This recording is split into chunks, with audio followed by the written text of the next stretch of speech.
gaano kagulo at kainit ang mga nagdaang SONA sa pagitan ng mga militante at pulis sa magkabilang panig. Kanina, ibang-ibang eksena sa paligid ng batasang pambansa. Sa kauna-unahang pagkakataon, nakalapit sa mismong batasan ang mga militante. Ilang daang metro lang kung saan nagtalumpati si Pangulong Rodrigo Duterte matapos silang payagan ng PNP. Dahil dito, sa mismong bukana ng Kongreso nagsagawa ng programa ang mga militante at walang pulis na sumaway sa kanila.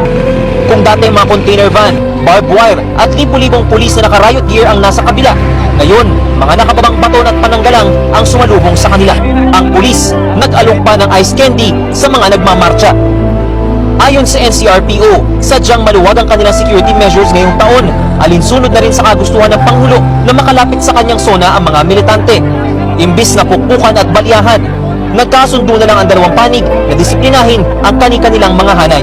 Maximum tolerance yan. Kung anong gusto ng mga realista, provided that it is within the limits of the law, pababayaan natin yan. Ang ilang sumama sa demonstrasyon, nagpakuha pa ng litrato kasama si PNP Chief Director General Ronald De La Rosa na nangako sa mga militanteng walang dadalaw sa kanila basta't huwag lang silang manggugulo. Nag-ikot siya sa paligid ng batasan kanina para kausapin ang mga militante at silipin ang nilatag nilang seguridad para sa SONA. Sabi ko nga, kung pwede lang, umuwi na kami. Wala na kayo, hindi kayo mag-deploy dyan dahil peace loving Pilipinos naman. Itong mga grupo natin sa militante, mga peace loving Pilipinos, ayaw nila ng gulo. Kapwa ikinatuwa at ikinagulat ng mga militante ang naging hakbang ng PNP. Historic nga ito dahil ako sa tagal-tagal na nagmamarcha ako pag SONA since 1992.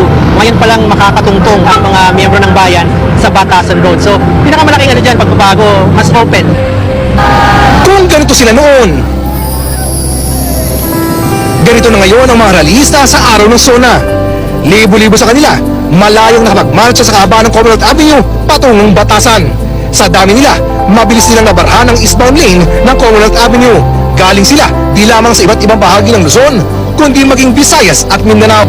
Hindi nga kilos protesta ang tawag dito ng mga militante, kundi kilos suporta.